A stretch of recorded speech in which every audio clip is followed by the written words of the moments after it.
Samuel Laurent, bonsoir. Vous êtes journaliste au Monde, responsable des décodeurs, cette cellule qui trie le vrai du faux parmi toutes les informations qui circulent. C'est un phénomène nouveau auquel il va malheureusement falloir s'habituer. Ces fausses informations, ces fake news, comme on dit, qui viennent parasiter une campagne aussi importante que l'élection d'un nouveau président. Alors, est-ce que c'est nouveau? Non, ça a toujours existé, les rumeurs dans les campagnes, même avant Internet, il y avait dans des boîtes aux lettres, on distribuait des tracts un peu douteux, etc. La nouveauté, c'est l'ampleur que ça prend et c'est sans doute le nombre de gens qui y croient, en fait, qui ne fait qu'augmenter. Alors, précisément, je vous propose d'écouter le témoignage précis de Mounir Majoubi, c'est le directeur de campagne numérique d'Emmanuel Macron, et il raconte l'ampleur du phénomène ce matin sur France Inter. Sur les réseaux sociaux, depuis le début, il y a eu des influenceurs, il y a eu des médias nouveaux qui ont des liens directs avec des forces conservatrices, parfois liées à des États, la Russie, mais aussi des forces conservatrices américaines et aussi issues d'autres pays européens, qui ont pilonné cette campagne en créant des articles très positifs vis-à-vis de Marine Le Pen et extrêmement négatifs vis-à-vis de notre campagne, qui, à chaque fois qu'il y a eu une rumeur, ont parfois permis de lui donner plus d'importance qu'elle n'en avait. Et donc, tout ça, on le subit depuis le début de cette campagne.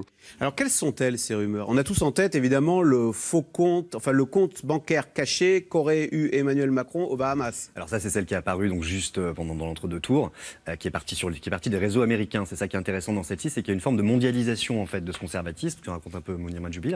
C'est-à-dire que vous avez des Américains, des électeurs de Trump essentiellement, qui ont décidé de prendre fait et cause pour Marine Le Pen dans l'élection française, et donc d'essayer de lui faciliter l'élection. Ça passe par des forums comme donc, le plus connu qui est 4chan, qui est un forum très anonyme, mais vous en avez eu de nombreux autres pendant la campagne. Donc une autre qui était assez marquante, c'est quand Emmanuel Macron va à Whirlpool, beaucoup d'ouvriers lui disent « Ah, monsieur Macron, vous n'allez pas nous serrer les mains, on a les mains sales, etc. » Quand on a vu ça, nous on s'est dit « Mais pourquoi ils disent tout ça ?» Et on a cherché, et on est tombé sur une rumeur qu'on avait ratée, qui était qu'en fait, des gens ont pris une séquence où Emmanuel Macron avait visité un marché aux poissons, avait touché une anguille. Donc ensuite, il se lave les mains.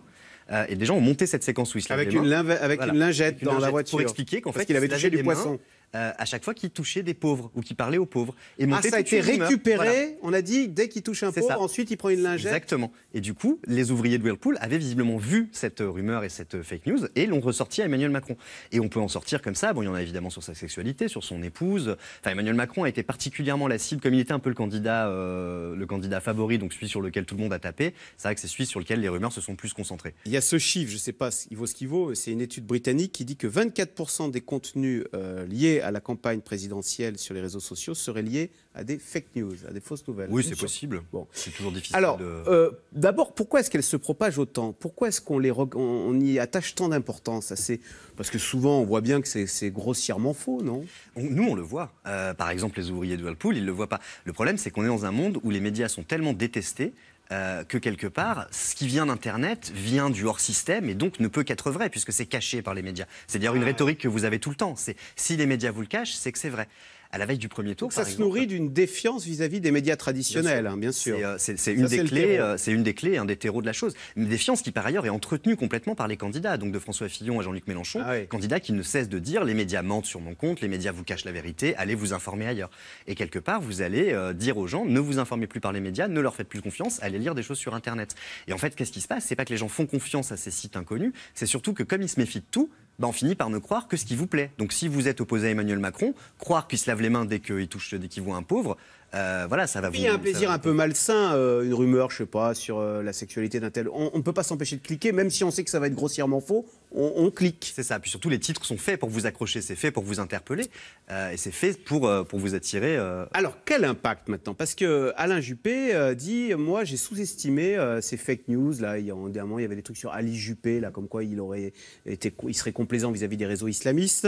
Voilà, on voit l'image qui a été prise sur Internet. Il y a Hillary Clinton qui dit carrément que ces fake news, ça lui a coûté son élection. Est-ce que c'est vrai? Est-ce qu'on y attache autant d'importance que ça? Je pense que oui. Je pense qu'aujourd'hui, on se trompe. Alors, c'est particulièrement aux États-Unis. Vous avez le média principal d'information de la population américaine aujourd'hui, c'est Facebook.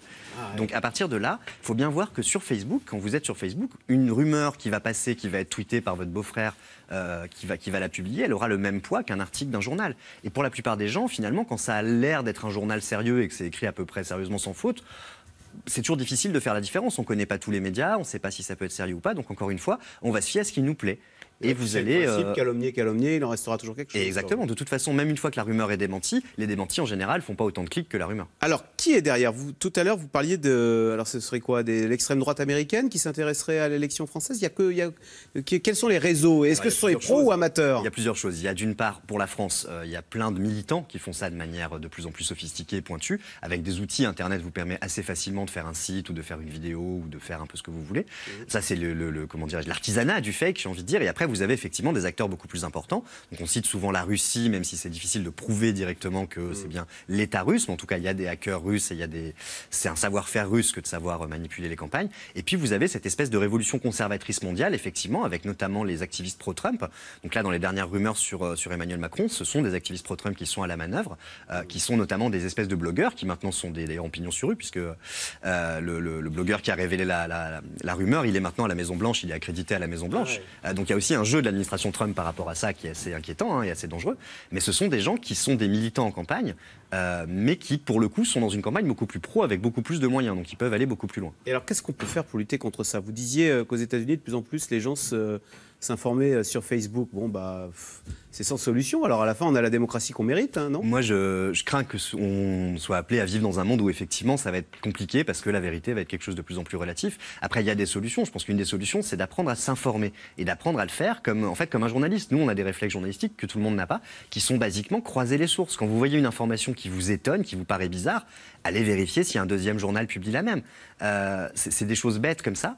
Et puis nous, on a mis en place des outils, donc comme le Décodex, qui est un outil Décodex que vous avez créé au Monde, hein, qui permet de vérifier, de s'assurer de du fiabilité sérieux d'un site internet. Voilà, parce qu'on s'aperçoit que c'est souvent un peu les mêmes aussi qui diffusent des rumeurs, et que si vous allez sur, je sais pas, Riposte Laïque, par exemple, vous avez une chance sur 2 à peu près, si ce n'est 2 chances sur 3, que l'info que vous lisiez soit fausse ou très déformée, quoi. On disait qu'Internet, ça allait être le royaume de la transparence, que ça allait asseoir la démocratie participative, etc. On s'aperçoit que c'est le contraire. C'est intéressant parce qu'en plus, on a dit pendant 10 ans, tous journalistes sur Internet. Voilà. Et en fait, on est tous des médias, mais on n'est pas tous des journalistes. Et surtout, cette arme de la communication, finalement, des gens ont mieux compris peut-être que d'autres comment s'en servir et comment la transformer en arme de communication et non pas de transparence, mais justement de manipulation. C'est une caisse de résonance pour toutes ces meilleur rumeurs. Et pour le pire. Autre phénomène que vous devez constater en tant que spécialiste du numérique, c'est que c'est un déversoir de haine. Est-il vrai qu'il y a des commentaires très violents, très injurieux, qu'on ne trouverait pas, qu'on ne lirait pas, qu'on n'entendrait pas par ailleurs? Alors, est-ce qu'on les entendrait pas par ailleurs? C'est toujours la question. Sans doute que si vous entendez des choses pas très gentilles au coin des bars dans les rues de France, mais c'est vrai que sur Internet, vous avez une violence qui est de plus en plus ouverte et déchaînée. C'est-à-dire que je trouve qu'il y a une culture de cette violence, notamment à l'égard des élites en général, et à l'égard des journalistes par ricochet, donc nous on en fait assez souvent les frais, mais c'est vrai qu'il y a une forme d'impunité de la violence. C'est facile finalement d'insulter quelqu'un sur Internet, surtout quand vous êtes derrière un profil anonyme, mais encore qu'on s'aperçoit que des gens n'hésitent plus à le faire derrière leur vrai nom, ça leur pose moins de soucis. On est peut-être aussi dans une époque qui est plus violente globalement.